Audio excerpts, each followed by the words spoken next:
I'm sitting in a coffee shop when my lawyer calls. She doesn't say hello, she just says, "They want to settle 7 figures, they're scared." I watch the foam dissolve in my cappuccino. 3 years ago, I would have cried at this news. I would have called everyone I knew. I would have felt relief, validation, justice. Today, I just smile. And I tell her no. That moment, that phone call, it's not the beginning of my story. It's the ending. The moment where everything I've carefully constructed finally falls into place. But to understand why I turned down 7 figures, you need to know what happened before. You need to understand exactly how far someone will go when the people who are supposed to love them decide you're simply not enough. The thing that breaks you doesn't usually announce itself. It's a Thursday afternoon in March. I'm 28 years old, working as a marketing director for a mid-sized tech company. I make good money. I have a clean apartment in the city. I date occasionally. My life is exactly the kind of quiet, independent life I built specifically so I wouldn't need anyone. And then my mom calls. "Your sister got promoted," she says. No hello. No, how are you? Just that sentence, delivered like news from a distant planet. I'm sitting at my desk, staring at my screen where I've been drafting a campaign that will probably generate $2 million in quarterly revenue for my company. But apparently that doesn't matter. "That's great," I say, and I mean it, I do. My sister works in finance. She's brilliant with numbers. She always was. "She's going to be VP by next year," my mom continues. "She just closed a deal worth $50 million. Can you believe it?" I can. My sister is exceptional. I've never doubted that. What I couldn't believe, what I'm about to find out, is that my own mother has been spending years telling people that my sister is the successful one, that I'm the disappointment, that she wished things had turned out differently with me. I find out this fact by accident. It's the same evening. My mom had called my Aunt Patricia, my father's sister, to tell her the news about my sister's promotion. My aunt, who loves me in that fiercely protective way aunts sometimes do, mentioned it to my cousin during a family dinner. And my cousin, who has always been honest with me even when it hurt, sent me a screenshot of a text my aunt had sent to her mother. The text was part of a longer conversation, but there was one message that cut through everything else. "I just can't believe Sarah said that about Emma. She literally told Patricia that she wishes Emma had turned out more like her sister, that Emma was always the difficult one, the stubborn one, that she doesn't know where Emma gets her independent streak from, like it's some kind of genetic defect. My name is Emma." I read that text 17 times. Each time, the words seemed to shift slightly, as if my brain was trying to reinterpret them into something less devastating. But they stayed the same. My mother, saying she wishes I were someone else, someone like my sister, someone better. I don't cry, not yet. I just sit very still on my couch, my phone in my hand, and I feel something inside me go quiet, cold, like a door slamming shut on a room I didn't know I'd been living in. That's when I make a decision, not consciously, not with words, but with a kind of bodily knowledge that runs deeper than thought. I'm going to find out exactly what my mother has been saying about me, and I'm going to make sure she never, ever does it again. But first, I need to show you who I was before I became this. My childhood was ordinary in that way that only becomes significant in hindsight. My parents were decent people, not perfect but functional. They stayed married. They went to work. They paid their bills. My sister Claire was born when I was 2.5, and I remember, or think I remember, being fascinated by her. She was smaller than me. She cried a lot. She needed things. By the time we were teenagers, the difference between us was obvious to everyone. Claire was the golden child. She got straight A's without trying. She was popular. She had this effortless confidence that made adults want to help her. Teachers gave her extra time on assignments. Coaches put her on varsity teams. Boys liked her. Girls wanted to be her friend. I was the difficult one. Not in obvious ways. I wasn't rebellious. I didn't break rules or talk back. But I was something worse in a certain kind of worldview. I was independent. I didn't seek validation. I had interests that were weird. I loved forensic psychology, true crime documentaries, strategic games. I asked uncomfortable questions. I read books adults didn't expect me to understand. I made friends based on genuine connection, not popularity. And most importantly, I didn't make anyone feel special for helping me. My parents, especially my mother, seemed almost confused by me. They would try to nurture me in the ways they nurtured Claire: praise, encouragement, special treatment for achievements. But I didn't need it.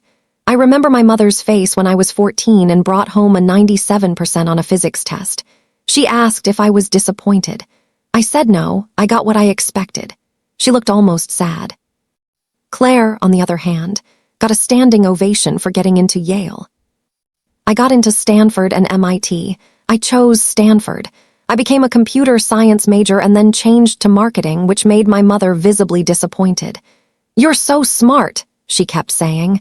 "You could do anything." What she meant was, you could be like Claire. After college, I built a career. A real one. Not the kind of career where you coast on natural talent, but the kind where you work methodically, develop expertise, and create value. By 28, I was making more money than Claire. But nobody seemed to notice because I wasn't loud about it. I didn't post about it. I didn't need external validation for it. I had also, without really meaning to, become the kind of person who didn't need my parents. That was my crime. I lived alone. I paid my own bills. I went to therapy because I believed in mental health, not because anyone forced me to. I had friends, but not the kind who reported back to my mother. I dated men my mother had never met. I was fine. I was okay. I was, in the most threatening way possible, completely independent of their approval. My sister, by contrast, still called our mother twice a week. She asked for advice. She included our parents in major decisions. She visited home every other weekend. She was still their daughter in the way that mattered to them, in the way that kept her dependent on their emotional support. I think that's why my mother resented me. Not consciously. My mother loved me, I'm sure of that. But love and resentment can exist in the same person, occupying different chambers of the heart. You can love your child and simultaneously wish they were different. You can pride yourself on their accomplishments while being secretly angry that those accomplishments make you feel small. I didn't understand any of this when I read my cousin's text. I just knew that my mother had been telling people I was a disappointment. And more than that, she'd been doing it for years, apparently.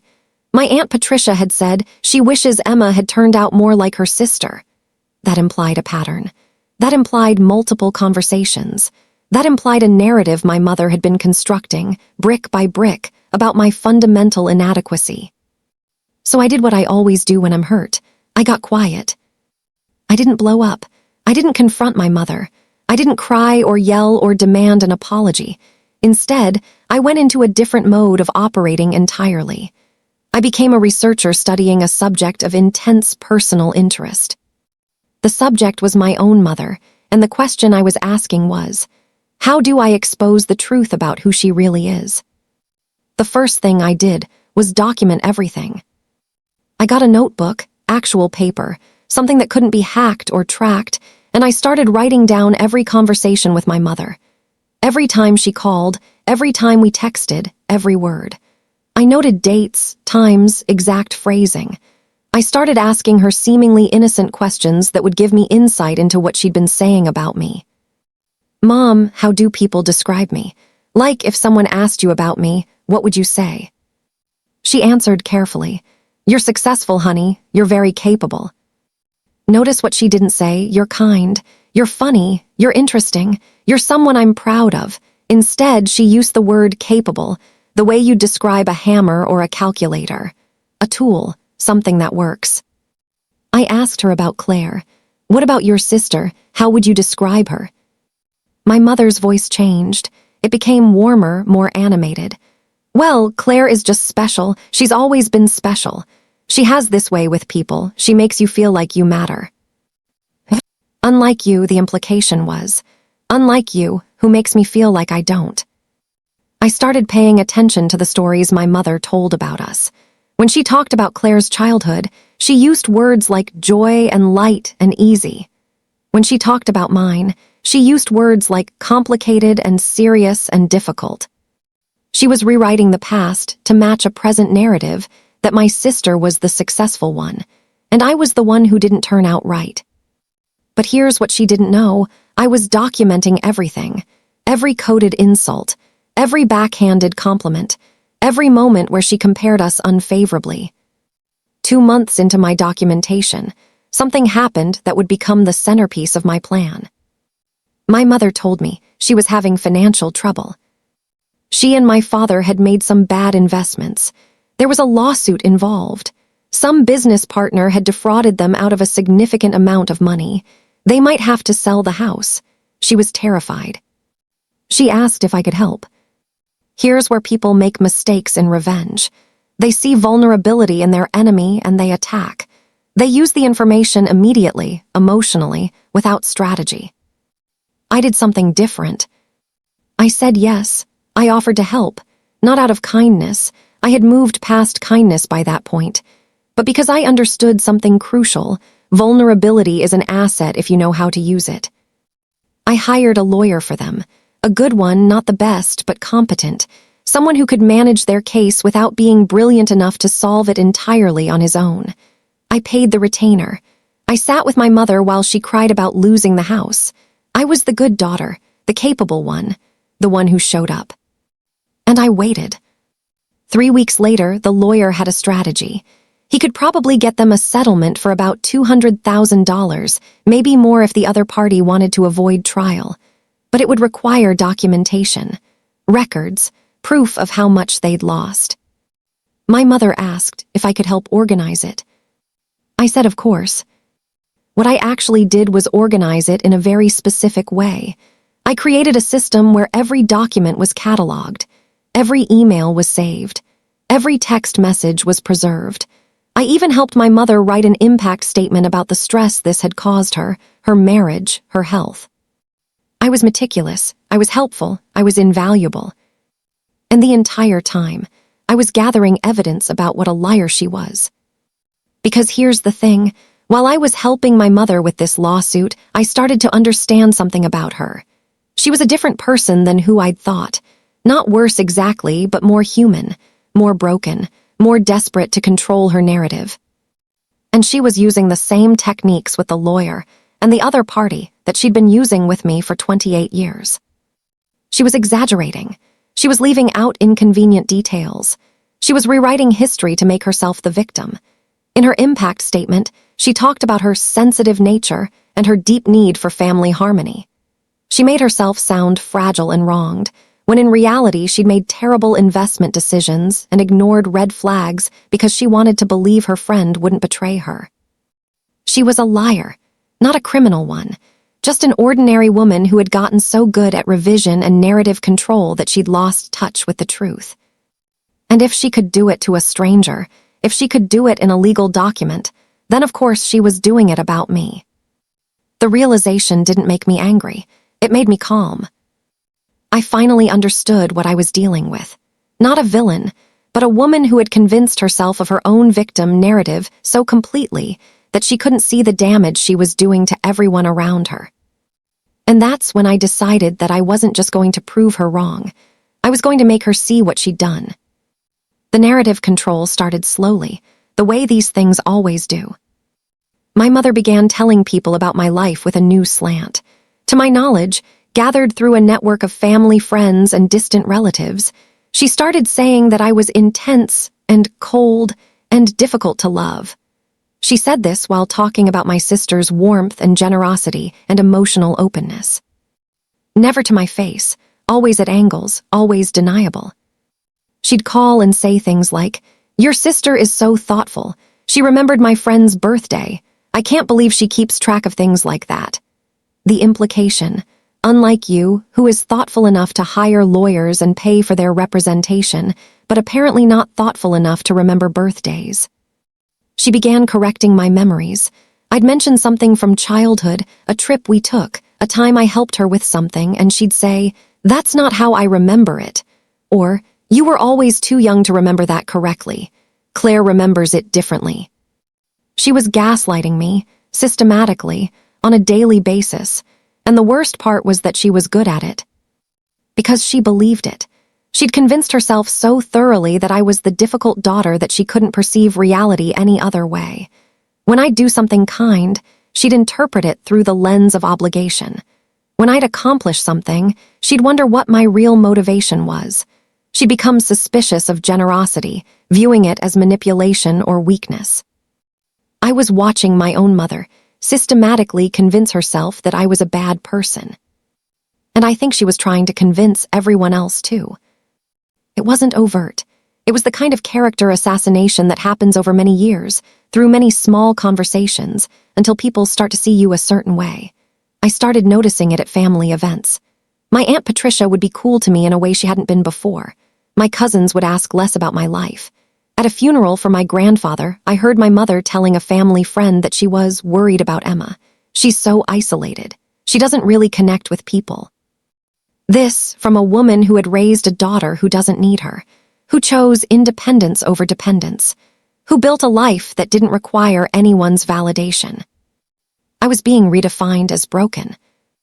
And the cruelest part, my sister didn't even know it was happening. Claire was just living her life, being the golden child, unaware that our mother was using her as a cudgel to beat me into shape. My sister and I had always been friendly enough, but we weren't close. Too much age difference, too much difference in personality. But at least we weren't rivals. At least Claire wasn't complicit. Yet, that changed 6 months into my documentation. My mom threw Claire a party for her promotion to senior vice president. It was at our parents' house. It was elaborate, catered, about 60 people. And I was invited, which meant I had to go, which meant I had to smile and congratulate my sister and pretend that I didn't know that my mother had been telling people I was cold and difficult. It was the worst evening of my life up to that point. Not because of anything that happened, but because nothing happened. Nobody was cruel. Nobody said anything explicitly wrong. It was just the general atmosphere of celebration centered entirely on Claire, of my mother's hand on Claire's shoulder, of the way my mother's face lit up when introducing Claire to people, of how she'd introduce me. This is Emma, she works in tech, and then move on. I was a footnote to my sister's triumph. And I watched Claire eat it up. She basked in it. She had no idea that the pedestal she was standing on was being built by tearing me down. It was at that party that I made a decision. I wasn't going to expose just my mother's lies. I was going to expose the entire system of manipulation that had created this dynamic. I was going to make my mother see what she'd done. And I was going to do it in a way that would be impossible to deny or minimize or gaslight away. I was going to go on the offense. Not with anger, with strategy. The change in me was invisible. I didn't announce anything. I didn't make grand gestures. I just stopped trying. I stopped calling my mother to tell her about my work. I stopped asking her advice. I stopped seeking her approval. And most importantly, I stopped defending myself. When she made implications, I didn't correct them. When she told stories that misrepresented me, I didn't argue. I just listened and smiled and let her believe whatever she wanted. This was the first part of my plan, to show her, through absence, what she'd take for granted, to let her experience the consequence of her own narrative. But more importantly, it was to create distance, to become the cold, difficult daughter she'd told everyone I was, not because it was true, but because it would give me freedom from the need for her approval. And freedom, I was discovering, was the first stage of revenge. I stopped going to family events. I had work commitments. I was focused on a big project at the office. These excuses were true enough. They just weren't the whole truth. My mother's calls became less frequent. Her tone when I did answer became more strained. She was losing me, and she knew it. More importantly, she was starting to understand that I didn't actually need her. That terrified her. 3 months into my silent transformation, she called me at work and asked if I wanted to have lunch. Not at her house, at a restaurant. She wanted to see me. I almost said no, but I said yes instead. We met at a cafe midway between her house and my office. She ordered tea. I ordered coffee, and for the first time in months, I really looked at her. She was aging, I hadn't noticed it before. There were lines around her eyes that I didn't remember. Her hair had more gray. She looked smaller than I remembered, though she was the same physical size. "You look tired," she said. "I've been working hard," I said.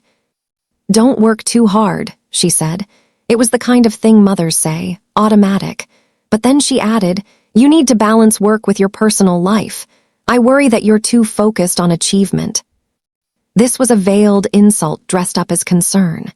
She was saying, "You prioritize work over relationships because you're cold and difficult." And even now, I nearly defended myself. Instead, I smiled. "Maybe you're right." She looked surprised. She'd been expecting an argument. When she didn't get one, she seemed uncertain. "Your sister," she said, and I could feel what was coming. "She's really good at balancing things. She has such a rich personal life." "She does," I agreed. "I just want you to be happy too, Emma." "I know, Mom." But I didn't believe her. And more importantly, I didn't care anymore. The woman sitting across from me wasn't a villain. She was just a woman who was terrified of her daughter's independence and was using criticism as a way to maintain control. And I was finally, fully free from wanting her approval.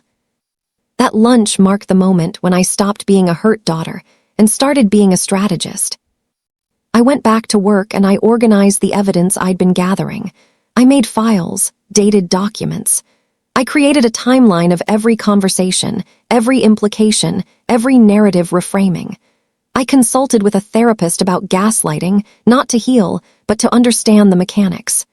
I began to see my mother's behavior as a pattern, not as personal attacks. And I made a plan for how to expose it.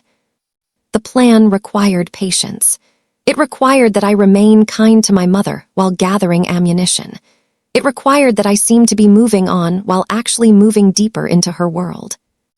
Most importantly, it required that I get her to underestimate me. My mother had convinced herself, had spent years convincing herself, that I was the difficult daughter, the one without emotional intelligence, the one who couldn't connect with people, the one who would probably end up alone. So I leaned into that narrative. I became more withdrawn. I accepted fewer invitations. I seemed to embrace the cold, distant persona she'd assigned to me. And while she watched me become that thing she'd always said I was actually becoming something she'd never expected: dangerous. By month 8 of my silent plan, I had contacted a therapist specializing in family trauma. I want to be clear about this. The therapy was real. I did need help processing my hurt, but it was also strategic. A therapist's documentation of gaslighting, of emotional manipulation, of parental betrayal, that's legally significant. That's evidence. I told my therapist everything. I brought my notebook. I explained my mother's behavior. And my therapist, a smart woman named Dr. Chen, helped me see what I'd been doing to myself. "You're replicating the trauma," she said one day. "By believing her narrative about yourself, you're completing the damage she started." "I don't believe it," I said. "Then why are you acting like you do?" That question stopped me. And it changed the direction of my plan. Because I realized something. The worst betrayal my mother had committed wasn't telling other people I was difficult. It was getting me to believe it myself. She'd made me internalize her criticism. She'd made me question my own perception of reality. And in some moment that I couldn't quite pinpoint, I'd started to agree with her assessment. I wasn't just going to expose her lies. I was going to have to rebuild myself in the process. So I did something radical. I started living the life I actually wanted, not the life I'd resigned myself to. I joined a running club. I went to trivia nights with friends. I started a side project analyzing corporate corruption cases, something I'd always wanted to do but had dismissed as a waste of time. I met someone at the running club, a woman named Marcus, and for the first time in 2 years, I dated someone intentionally. It wasn't performative. It was real. And the more real my life became, the less I cared about my mother's narrative about me. But I still had the original plan, and I was still gathering evidence. Around month 9, something crucial happened.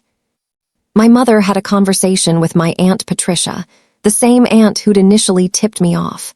And my aunt once again reported back to my cousin, who reported back to me. My mother had said, "I just hope Emma finds someone. I'm worried she's going to be alone forever. She's not good with people." This was the narrative she'd been pushing for years, and now it was documented. My aunt knew, my cousin knew, the story was spreading. And that's when I decided to move to the next phase. I contacted a lawyer, not for a lawsuit, not yet, just for a consultation. I wanted to understand my options. What could I do if I wanted to sue my mother for defamation? What documentation would I need? What would constitute proof? The lawyer I chose was recommended by a family friend, which meant he could be trusted. His name was James Hoffman. He was in his 60s, kind eyes, the kind of lawyer who deals with family situations. "What's the situation?" he asked. I told him. I explained the gaslighting. I explained the pattern of lies. I showed him my documentation. I explained how my mother had systematically told people I was emotionally damaged, difficult, unable to form relationships, when in reality I was successful, functional, and fully capable of human connection. He read through my documentation carefully. "This is quite thorough," he said. "I've been paying attention," I said. "The question is whether this rises to defamation," he said.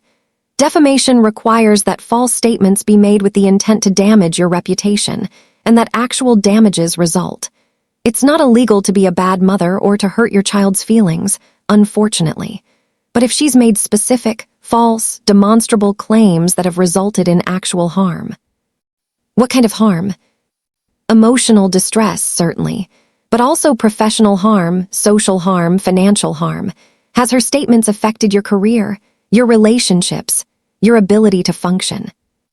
I thought about this carefully. "The emotional harm is obvious," I said, "but I'm wondering if there's more. I'm wondering if she's been working with my sister in some capacity, if they're conspiring to control the narrative about me." "Do you have evidence of that?" I didn't, not yet. "Then we'd need to gather it," he said. "If there's collusion between your mother and sister to deliberately harm your reputation, that would elevate this from family conflict to conspiracy.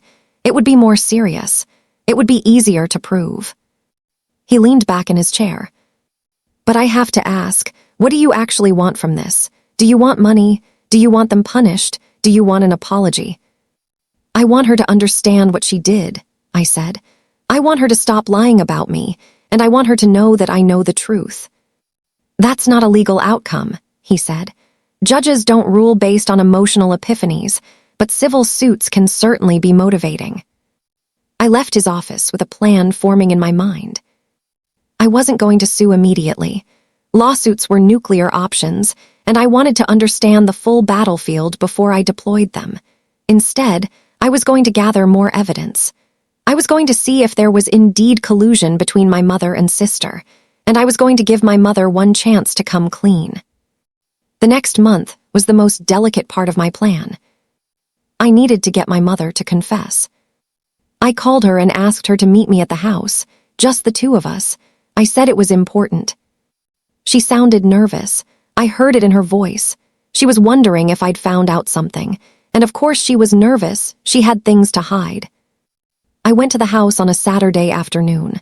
My father was out. My mother had made tea. She kept offering me snacks, nervous gestures.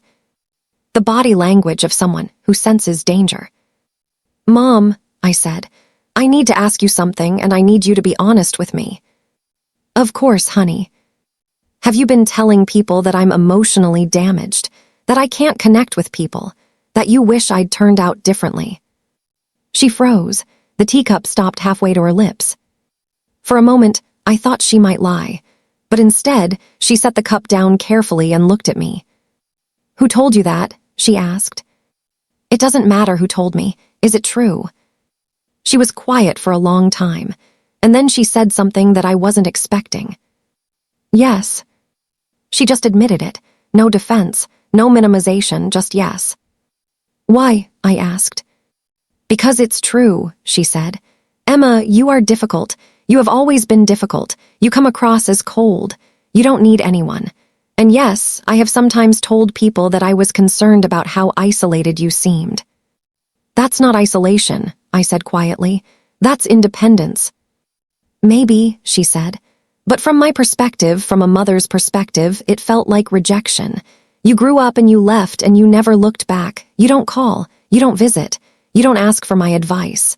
And the harder I tried to connect with you, the further you pulled away. She was crying now, small, quiet tears.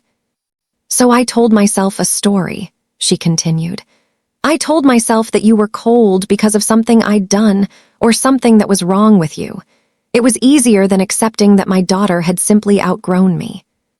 It was the most honest thing my mother had ever said to me. And it changed everything. Because I realized that my mother wasn't a villain. She was a woman who'd made herself the victim in her own life story, because the alternative, accepting that her daughter's independence was healthy, required admitting that she'd failed in some fundamental way. She was pathetic, not in a cruel way, in the most human way possible. I recorded our conversation, not to hurt her, but to document this moment, because I knew that once she left this room, she'd reconstruct the narrative. She'd convince herself that she hadn't really said those things, or that I'd misunderstood, or that I was being too sensitive.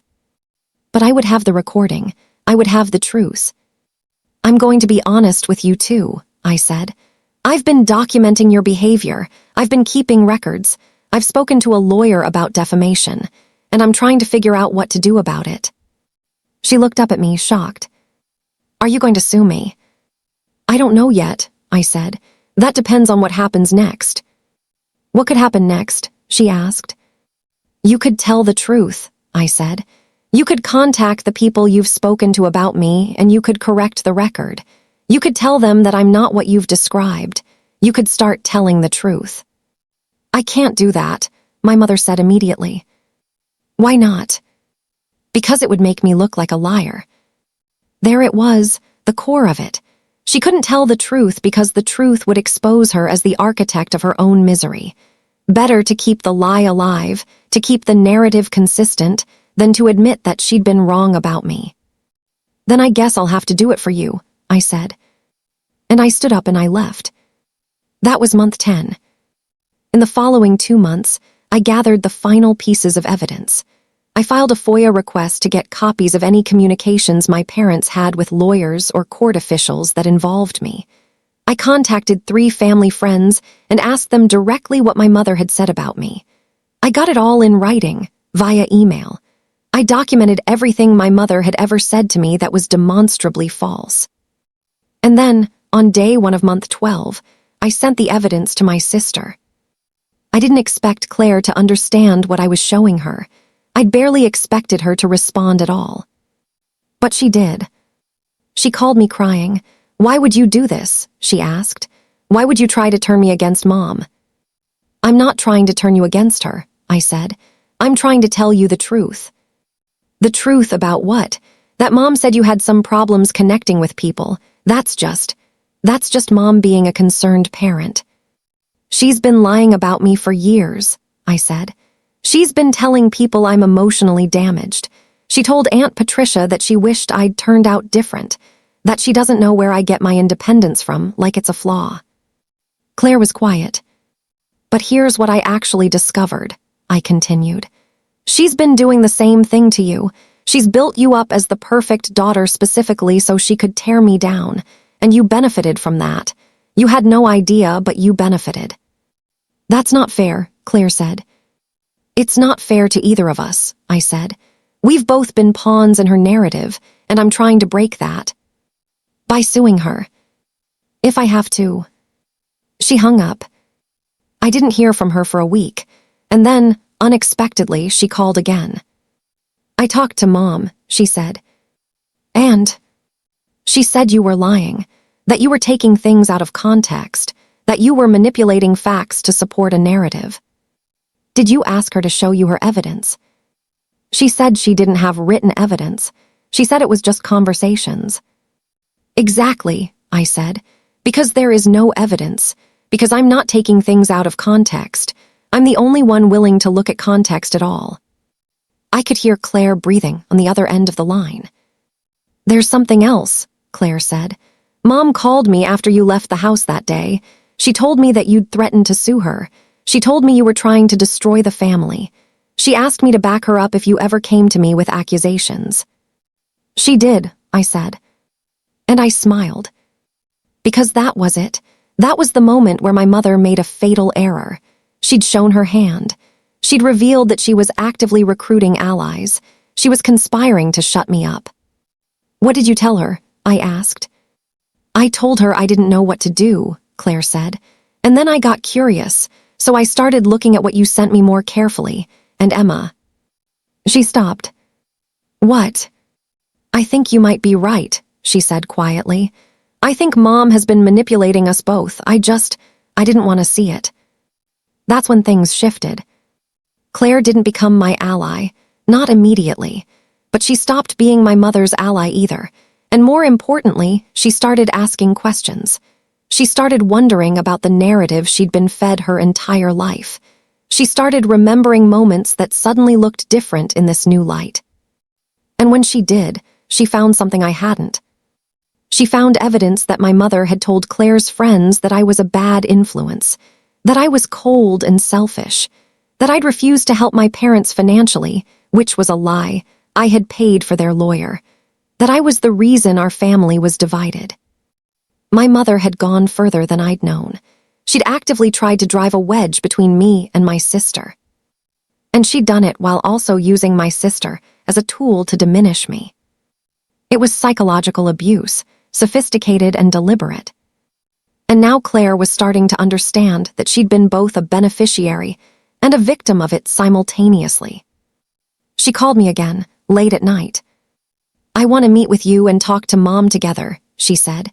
I want to confront her. I want to know the truth. That's not going to end the way you want, I said. I don't care, she said. I need to do this. So we scheduled a family meeting. My mother, my father, me, and Claire, the four of us, in the living room where I'd grown up, where my mother had spent decades constructing a narrative about who I was. And that's when the real confrontation began. My father looked confused the entire time. He sat in his armchair, still not understanding that any of this was happening. My mother sat on the couch, defensive from the moment we walked in. Claire started by asking her a direct question. Mom, what exactly did you tell people about Emma? My mother's face went hard. I don't appreciate being ambushed like this. I'm not ambushing you, Claire said. I'm asking you a question. I've been a good mother to both of you. That's not what I asked, Claire said. What exactly did you tell people about Emma? My mother looked at me with something like hatred in her eyes. She knew I'd turned her daughter against her. I said she was difficult, my mother said finally. I said she was cold. I said I was worried about her. Did you say you wished she'd turned out like me? Claire asked. Her voice was shaking. Did you use me to make her look bad? I was expressing concern about. Did you? Claire interrupted. Yes. One word, admission complete. And did you tell me not to trust her? Did you tell me she was manipulating me when she sent me information about your behavior? My mother didn't answer, but she didn't deny it either. I was recording all of this. Audio only, on my phone in my pocket. My lawyer had advised against it. It was illegal in this state without everyone's consent. But I needed insurance. I needed something to prove this had happened. I need you to understand something, Claire said, and now she was crying. I spent my entire childhood trying to be the daughter you wanted because I saw what happened when Emma didn't, and I hated her for it. I blamed her for being selfish and cold, when really, she was just trying to survive being in a family with a mother who told her she wasn't good enough. That's not true, my mother said. Yes, it is, Claire said. And you did the same thing to me. You made me feel special so you could make her feel small. You were pitting us against each other and calling it motherhood. My mother stood up. I'm not going to sit here and be accused of this. I've given everything to you girls, everything. Except the truth, I said. It was the first thing I'd said all evening. She looked at me. And that's the thing, I continued. I wasn't even mad that you felt disappointed in me. I wasn't even mad that you wanted me to be different. I was mad that you spent years telling people I was broken when the only thing I ever did was refuse to need you." "That's exactly what I'm talking about," my mother snapped. "That coldness, that emotional distance, that's the problem." "No," I said. "The problem is that you interpreted my independence as a personal rejection, and instead of dealing with that, you made it about me being defective. You told people I was emotionally damaged so you wouldn't have to face the fact that your daughter was happy without you." My mother looked like she wanted to hit me. "I'm not the problem," I said, "and I never was. I just want you to understand that. I want you to actually see what you did." "I see a daughter who is trying to destroy her mother," my mother said quietly. "No," I said. "I'm trying to save her. I'm trying to get her to tell the truth." "The truth?" My mother laughed. It was a sound without any humor in it. "The truth is that you've always been better at everything than your sister, and you've never had to work hard for any of it. You're brilliant and accomplished and completely alone. And you're going to stay that way because you won't let anyone help you or love you or—" "Mom, stop," my father said. It was the first thing he'd said all evening. He sounded exhausted. My mother stopped. She looked at him like he'd betrayed her. "She's right," my father said, gesturing to me. "About some of it, you've been hard on Emma in a way that wasn't fair." My mother looked away. The room went quiet. "What are you going to do now?" my mother asked me finally. "Are you going to sue me?" "I don't know," I said. "I don't know if I want to take this to court. I just want you to understand what you've done." "I understand perfectly," my mother said. "And I'm sorry. I'm sorry that you perceived my concern for criticism. I'm sorry that you've decided to use that against me. And I'm sorry that you've convinced your sister to take your side." It wasn't an apology. It was a non-apology apology, a way of apologizing for my hurt feelings rather than for her behavior. And I understood in that moment that my mother was never going to genuinely comprehend what she'd done. She would spend the rest of her life convinced that she'd been misunderstood, that her criticism had been misinterpreted, that her daughters had turned against her unfairly. And that was actually perfect. Because I didn't need her to understand. I just needed her to know that I knew. I just needed to shift the power dynamic. I just needed to stop being the character in her narrative and start being the narrator of my own. 3 weeks after that family meeting, my lawyer called. "They're sending a settlement offer," he said. "Who's sending a settlement offer?" I asked. "Your mother's insurance company. They heard about the potential lawsuit. They want to settle." "For how much?" $750,000, he said. I sat down. That's a significant amount." "It is," he said. "It's a recognition that you have a case, that you have documentation, that you have witnesses. They don't want to risk a trial." Why would my mother agree to a settlement without consulting me? "I don't think she did," he said. "I think her insurance company went around her and decided that paying you off was cheaper than defending her in court. That's standard in these cases." I thought about my mother finding out that she'd been paid $750,000 to admit that she defamed me. I thought about the public record of that. I thought about what that would mean for her in her social circles. "Don't they want me to sign an NDA?" I asked. "They requested one. I'd recommend against signing it. You shouldn't agree to keep this secret." "But if I don't sign, the settlement falls through." "Possibly, or we can negotiate a public settlement. We can have a statement released that includes an apology from your mother. We can make it clear that this was resolved because she wrongfully accused you of emotional dysfunction and social incompetence." I thought about my mother having to sign a public statement acknowledging her lies. "Let me think about it," I said. But I already knew what I was going to do. I called my sister that afternoon. I told her about the settlement offer. "Jesus," she said, "that's a lot of money." "It is." "Are you going to take it?" "I'm going to take it," I said, "but I'm going to do it in a way that makes sure everyone knows what it means." I worked with my lawyer to negotiate a public settlement. My mother's insurance company initially resisted, but I told my lawyer that I was willing to go to trial, willing to make this public through court documents, willing to ensure that every detail of her behavior was exposed in a legal filing that would become part of the court record. Faced with that choice, they agreed.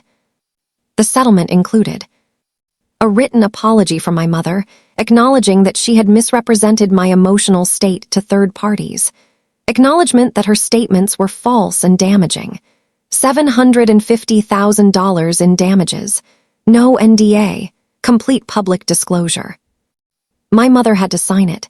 She did so under protest, but she signed. And then my lawyer released a statement. My client has resolved a defamation claim against her mother for $750,000. The defendant acknowledged that she made false statements about my client's emotional and social functioning, and that these statements were made with the intent to damage my client's reputation within her family and social circles. This settlement serves as a reminder that parents are not immune to the consequences of their words, and that adult children have the right to protect their reputations against defamatory statements made by family members. The statement went viral in my professional circles, my mother's social circle, everywhere. Because it was the truth, and the truth has a way of spreading faster than any lie. My mother faced social consequences. Friends distanced themselves. She became known as the woman who'd lied about her daughter and had to pay for it. The narrative shifted entirely. Suddenly, all those comments she'd made about me over the years were recontextualized. People started remembering them. People started questioning her credibility. She'd built a house of lies, and once the first brick fell, the whole structure collapsed. My sister and I started going to family therapy together. We processed what my mother's manipulation had done to us. We rebuilt our relationship on honest ground. We even developed real affection for each other, now that we weren't positioned as rivals. My father, embarrassed by the public scandal, actually started confronting my mother. He realized that he'd allowed this behavior to happen for decades. That realization changed something in him. And my mother became isolated, not because we punished her, but because she'd punished herself through her own dishonesty. The people around her, once they understood what she'd been doing, stepped back.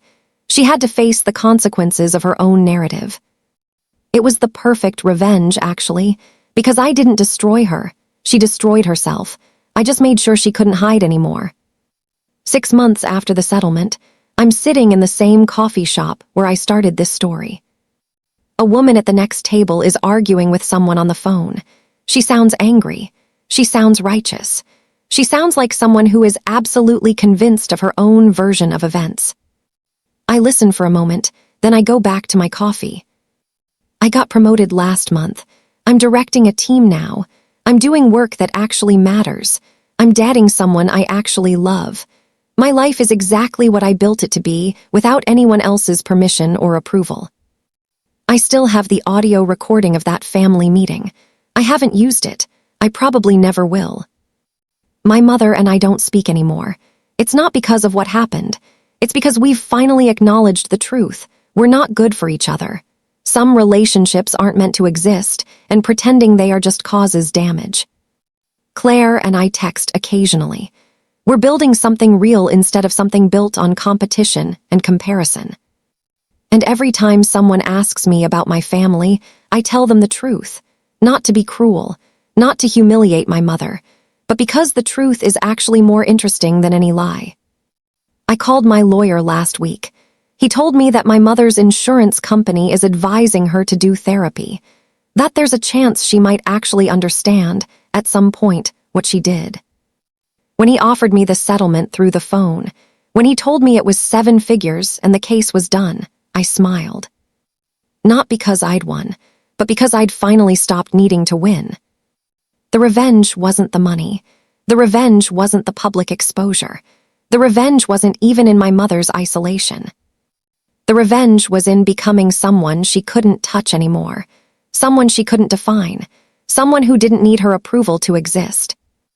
I became the person I actually was underneath all of her lies, and